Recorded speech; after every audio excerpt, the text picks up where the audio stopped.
The police were on hand in a commendably short time. போர்ட்வெல் phone பண்ண உடனே commendablyனா பாராட்டுற அளவுக்கு உடனே வந்துட்டாங்க police.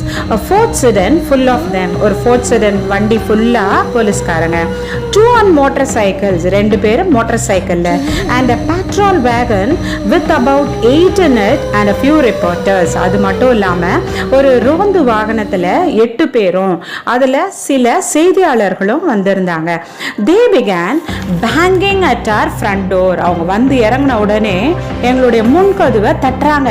Flashlights shot streaks of gleam up and down the walls. சில பேர் என்ன பண்ணாங்க, டார்ச் லைட் எடுத்துட்டு செவுத்து மேலேயும் கீழேயும் டார்ச் லைட் வெளிச்சத்தை அடிச்சு பார்க்குறாங்க.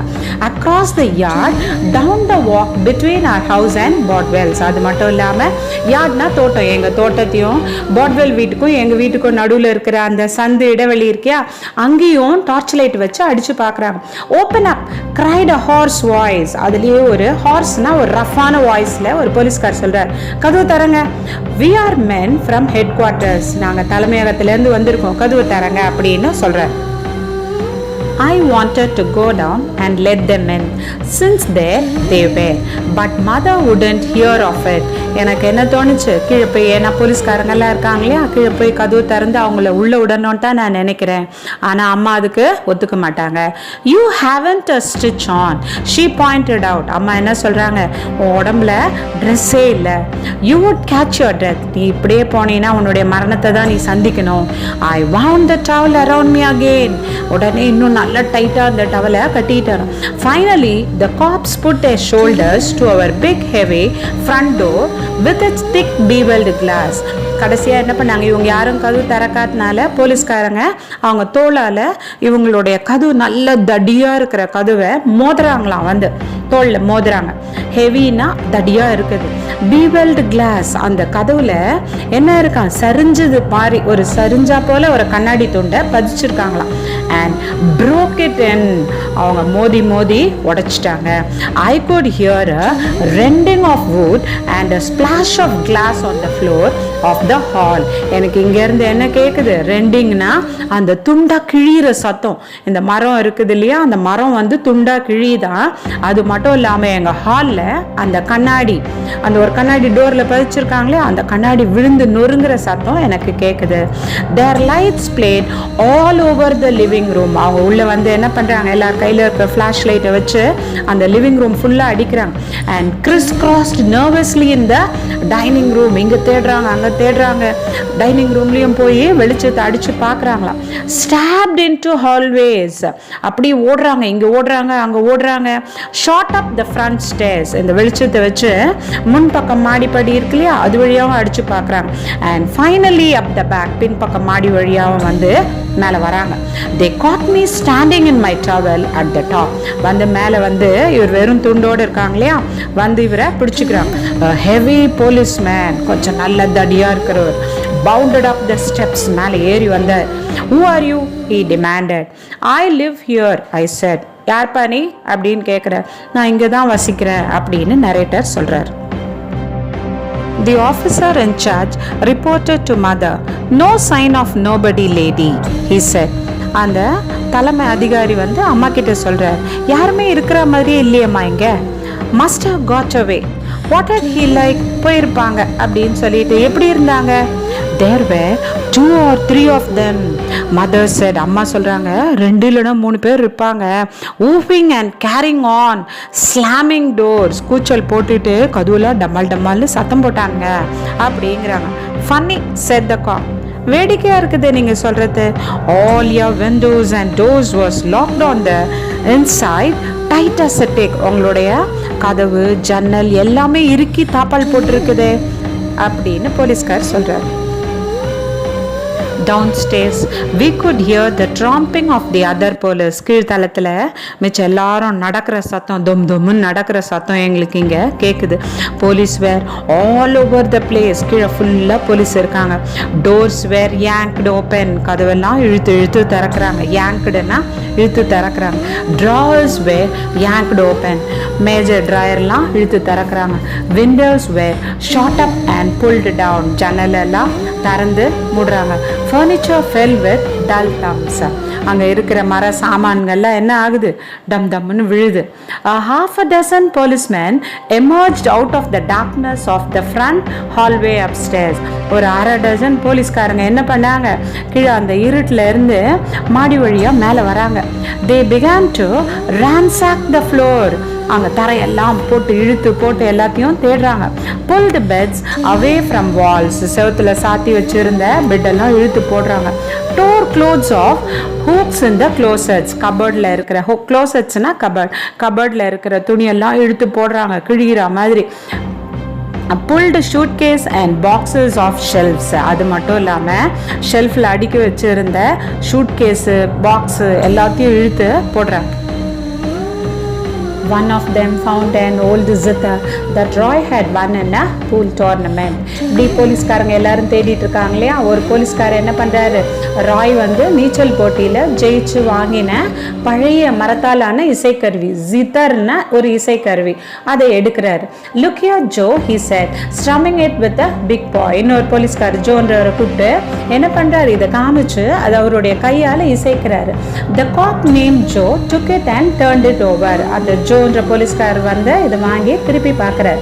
What is it, he asked me. அவர் உடனே என்ன கேட்குறாரு, என்னது இது?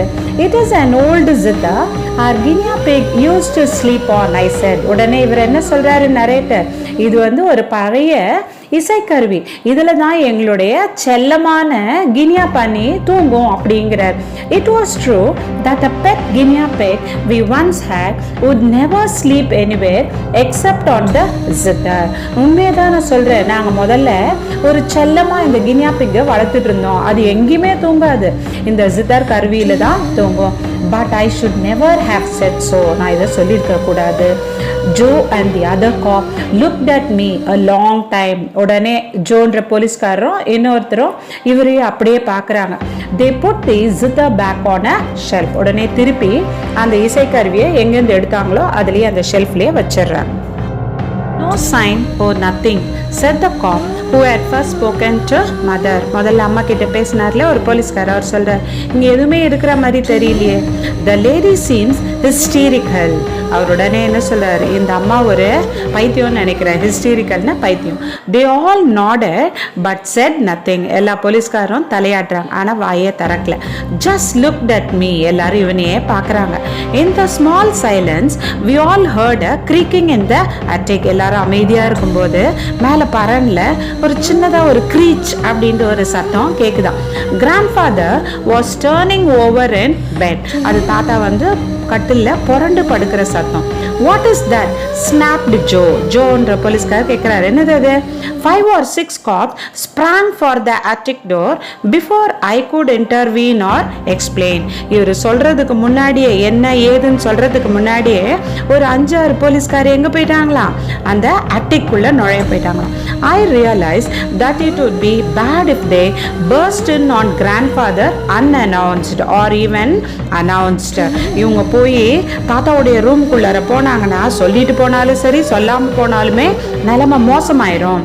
ஏன்னா he was going through a phase in which he believed that General Meade's men under steady hammering by Stonewall Jackson were beginning to retreat and even desert. தாத்தா வந்து ஒரு குறிப்பிட்ட நிலையிலேயே அப்படியே இருக்கிறார். என்ன நினைச்சுட்டு இருக்காராம், ஒரு போர் தளபதி இருந்தார் இல்லையா, யாரு, அந்த மீட், அவருடைய ஆட்கள்லாம் என்ன பண்ணாங்களான்னா அந்த ஸ்டோன்வெல் ஜாக்சன் கிட்ட நல்லா அடி வாங்கிட்டு தப்பிச்சு ஓடி போயிட்டாங்க அப்படின்னு, ராணுவத்தை விட்டு ஓடி போயிட்டாங்க, ஏன்னா அந்த அடிக்கு பயந்து அப்படின்னு தாத்தா நினைச்சிட்டு இருக்காரு அப்படின்னு யார் சொல்றா, ஆத்தர் சொல்றார். When I got to the attic, things were pretty confused. Narrator attic போறதுங்காட்டியும் அங்க எல்லாம் ஒரே குழப்பமாயிடுச்சு.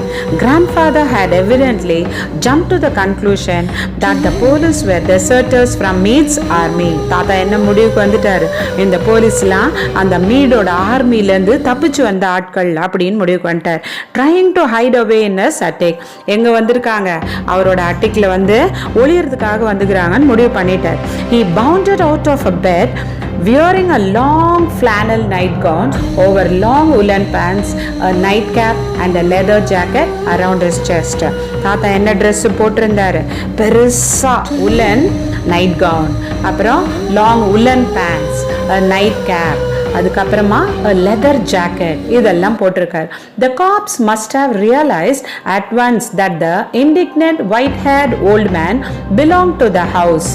இந்த கோவமா இருக்கிற நரமுடி உள்ள தாத்தாவை பார்த்த உடனே இந்த போலீஸ்காரங்களாம் என்ன முடிவு பண்ணிட்டாங்க, இவர் இந்த வீட்டை சேர்ந்தவர் தான் அப்படின்றது. But they had no chance to say so. இவர் இந்த வீட்டை சார்ந்தவர்னு சொல்றதுக்கே விடல, சந்தர்ப்பமே வரல. Back a cowardly dog roared grandfather. கோழநாயே ஓடி போயிட்டு பின்னாடி அப்படின்னு தாத்தா கோமா சொல்றார். Back the lines ye cowardly lily livered cattle, கோழத்தனமான ஆட்டு மந்த கூட்டமே எங்கேருந்து பின்னாடி போங்க அப்படின்னு. With that he fetched the officer who found the zither a flat handed smack alongside his head that sent him sprawling. இப்படி சொல்லிட்டே என்ன பண்ணாரு, அந்த ஜித்தர் எடுத்தார் இல்லையா ஒரு போலீஸ் ஆஃபீஸர், அவரை கையை பிடிச்சி தலைமையிலேயே ஓங்கி ஒரு அடி அடிச்சாராம் தாத்தா. The others better retreat. இதை பார்த்த உடனே மிச்சம் எல்லாரும் கொஞ்சம் பின் வாங்கினாங்க. But not enough. தாத்தாக்கு இது போதலை. Grandfather grabbed Jithers gun from its holster. அந்த போலீஸ்காரருடைய இதில் இருக்கு இல்லையா ஹோல்ஸ்டர்னா இந்த துப்பாக்கியை வைப்பாங்க இல்லையா, அந்த ஹோல்டர் மாதிரி இருக்குமே, அதுல இருந்து துப்பாக்கி எடுத்துட்டு அண்ட் லெட் ஃப்ளை, அதை வச்சு ஒரு டுமல் அப்படின்னு ஒரு சுட்டர். The report seemed to crack the rafters. Smoke filled the attic. அவர் சுட்ட உடனே அந்த அட்டிக்கோடைய மேலே இருக்க ராஃப்டர்ஸ்னா அந்த கூரை சட்டம் இருக்கும்ல, மர சட்டம், அதெல்லாம் அப்படியே பிச்சுக்கிட்டு போயிட்டு அந்த அட்டிக்கு எப்படி ஆயிடுச்சா, புகை மண்டலமா ஆயிடுச்சு. A cop cursed and shot his hand to his shoulder. இவர் சுட்டதுல ஒரு போலீஸ்காரோடைய தோல்ல அந்த குண்டு பட்டுருச்சு. உடனே அவர் திட்டிட்டே வர. Somehow we all finally got downstairs. எப்படியோ இவங்க எல்லாரும் கீழே வந்துட்டாங்க. Again and locked the door against the old gentleman. கதவை தாப்பால் போட்டாங்க. He fired once or twice more in the darkness and then went back to bed. தாத்தா ஒரு வாட்டியோ ரெண்டு வாட்டியோ மேலே பார்த்து சுட்டுட்டு தூங்க ஆரம்பிச்சிட்டார். That was grandfather. I explained to Joe. உடனே நரேட்டர் சொல்றார், அவர் தான் எங்க தாத்தா. Out of breath. இவர் என்ன சொல்லுவாரோ அப்படின்னு பயந்துகிட்டே சொல்றார். He thinks you are a deserter. எங்க தாத்தா என்ன நினைக்கிறாரு, நீங்கெல்லாம் ஆர்மியிலேருந்து தப்பி ஓடி வந்த ஆட்கள்னு நினைச்சுதான் இந்த மாதிரி பண்ணார். I will say he does, said Joe. அந்த ஜோன்ற போலீஸ்காரரும் ஆமா நானும் அதை தான் சொல்லலான்னு நினைக்கிறேன் அப்படின்னு சொல்றார். The cops were reluctant to leave without getting their hand on somebody besides grandfather. அந்த போலீஸ்காரங்களுக்குலாம் இங்க இருந்து போறதுக்கே தயக்கமா இருக்குதாம். ஏன்னா யாரையுமே நம்ம அரெஸ்ட் பண்ணாம போறோமே, இந்த தாத்தா வேற யாரையாவது நம்ம அரெஸ்ட் பண்ணிட்டு போனோம் அப்படின்னு நினைச்சாங்க. The night had been distinctly a defeat for them. அந்த இரவு தெள்ள தெளிவா அவங்களுக்கு ஒரு தோல்வியான இரவா அமைஞ்சிருச்சு. Furthermore, they obviously didn't like the layout. மேலும் அவங்களுக்கு இந்த வீட்டோட அமைப்பே பிடிக்கல. Something looked and I can see their viewpoint. அது அவங்களோட பார்வையிலேயே தெரியுது, அவங்களோட கண்ணோட்டத்தை என்னால உணர முடியுது அப்படிங்கிற. They began to poke into things again. உடனே என்ன பண்றாங்க, இன்னும் திருப்பி திருப்பி தூண்டி துருவுறாங்க எல்லா இடத்தையும். A reporter, a thin-faced wispy man came up to me. அதுல ஒரு செய்தியாளர் ஒல்லியா இருந்தவர் என்கிட்ட வரார். I had put on one of mother's dress, not being able to find anything else. எனக்கு வேற எந்த ட்ரெஸ்ஸும் அவசரத்துக்கு கிடைக்காதனால அம்மாவுடைய ட்ரெஸ்ஸை போட்டுன்னு இருக்கேன். The reporter looked at me with mingled suspicion and interest. அந்த செய்தியாளர் என்னை எப்படி பார்க்கறாரு, ஒரு கலவையான ஒரு சந்தேகத்தோடும் ஆர்வத்தோடும் பார்க்கறாரு. மிங்கிள்டுனா கலவை, சஸ்பிஷன்னா சந்தேகம். Just what the hell is the real lowdown here? But he asked me. அவர் கேட்கிறார், என்னதான்ப்பா உண்மையா இங்க நடந்தது அப்படின்ட்டு. I decided to be frank with him. நானும் என்ன முடிவு பண்ணேன், அவர்கிட்ட உண்மையை சொல்லலான்னு முடிவு பண்ணேன். We had ghosts, I said. உடனே நரேட்டர் சொல்றார், எங்கள் வீட்டில் பேய் இருந்தது. He gazed at me a long time as if I were a slot machine into which he had without results dropped a coin. அந்த செய்தியாளர் என்னை எப்படி பார்க்குறாரு, எடை பார்க்கும் மிஷினில் காசை போட்டுட்டு அந்த ரிசல்ட் வரலன்னா எப்படி அதையே ஊத்து பார்ப்போம், அந்த மாதிரி அவர் என்ன பார்க்குறாரு. ஸ்லாட் மிஷின்னா எடை பார்க்கும் கருவி. தென் he walked away. இவங்கிட்ட இருந்து இதுக்கு மேலே எதுவுமே நமக்கு தெரியாதுன்னு சொல்லிட்டு அவர் நடந்துட்டார். The cops followed him. The one grandfather shot holding his now bandaged arm, cursing and blaspheming. அந்த செய்தியாளர் பின்னாடியே போலீஸ்காரங்களும் போறாங்க. அந்த தாத்தா சுட்டாரு இல்லையா, அந்த போலீஸ்காரர் என்ன பண்ணிருக்காரு, இப்ப அவருடைய தோள்பட்டைய பேண்டேஜ் போட்டு அதை பிடிச்சிட்டே திட்டிகிட்டே போறாரு. தாத்தாவை திட்டிகிட்டே போகும்போது என்ன சொல்றாராம், I am gonna get my gun back from that old bird. அந்த தாத்தா கிட்ட இருந்து என்னுடைய துப்பாக்கியை நான் திரும்பி வாங்கணும். said the zither cop. zither copனா அந்த ஜித்தர் இசை கருவியை எடுத்தார் இல்லையா, அந்த போலீஸ்காரர் சொல்றார். said Joe, you and who else? உடனே ஜோ சொல்றாராம், நீ யாரும் கிளம்புறீங்க? I told them I would bring it to the station house the next day. உடனே நரேட்டர் சொல்றாரு, நான் அந்த துப்பாக்கியை கொண்டு வந்து உங்க போலீஸ் ஸ்டேஷன்ல நாளைக்கு தரேன். What was the matter with that one policeman? Mother asked after they had gone. போலீஸ்காரங்கெல்லாம் போன உடனே அம்மா கேட்குறாங்க, அந்த ஒரு போலீஸ்காருக்கு என்னதான் பிரச்சனை? Grandfather shot him, I said. நம்ம தாத்தா அவரை சுட்டுட்டார். What for? She demanded. ஏன் அவர் சுட்டாரு? I told her he was a deserter. நம்ம தாத்தா அவரு ராணுவத்திலேருந்து தப்பிச்சு வந்தவர் நினைச்சு சுட்டுட்டாரு. Of all things, said mother, he was such a nice looking young man. எல்லாரை விட அவன் தான் ரொம்ப அழகான இளைஞனா இருந்தானே அப்படின்னு அம்மா சொல்றாங்க. Grandfather was fresh as a daisy and full of jokes at breakfast next morning. மறுநாள் காலையில் சிற்றுண்டி போது தாத்தா எப்படி இருக்காராம், ஒரு புது டெய்ஸி மலர போல ஃப்ரெஷ்ஷாக இருக்காரு. வந்து இங்கே என்ன பண்ணுறாரு, ஃபுல்லாக ஜோக் சொல்லின்னு இருக்கார். We thought at first he had forgotten all about what had happened, but he hadn't. நாங்கள் எல்லாம் நினச்சோம் நேற்று நடந்தது எல்லாத்தையும் தாத்தா மறந்துட்டார் போல, ஆனால் அவர் மறக்கலை. Over his third cup of coffee, he glared at Herman and me. மூணாவது கப்பு காஃபி குடிச்சிட்டு என்னையும் ஹெர்மனையும் பார்க்குறார். What was the idea of all them cops tarry hooting round the house last night? He demanded. அவர் கேட்குறாரு, என்ன ஐடியால இந்த போலீஸ்காரங்கெல்லாம் நம்ம வீட்டை சுற்றி சத்தம் போட்டுட்டு இருந்தாங்க அப்படின்னு கேட்குறாரு. None of you bothered to leave a bottle of water beside my bed. உங்க ஒருத்தருக்குமே அக்கறை இல்லை, நான் தூங்குற என் பெட்டுக்கு பக்கத்தில் ஒரு பாட்டில் தண்ணி வைக்கணும்ட்டு. Do you ever realize what it cost for a thirsty man to look for water in the dining room last night? தாகத்தோட ஒரு மனுஷன் தண்ணி எப்படி தேடுவான் டைனிங் ரூம்ல அப்படின்னு உங்களுக்கு கொஞ்சம்னா அக்கறை இருந்துதான்னு கேட்குற. He had us there. நாங்களாம் அப்படியே உறைஞ்சு போய் பார்த்தோம். அப்போ நைட்டு வந்தது பேய் இல்லை, தாத்தா தான்னு எங்களுக்கு புரிஞ்சிச்சு.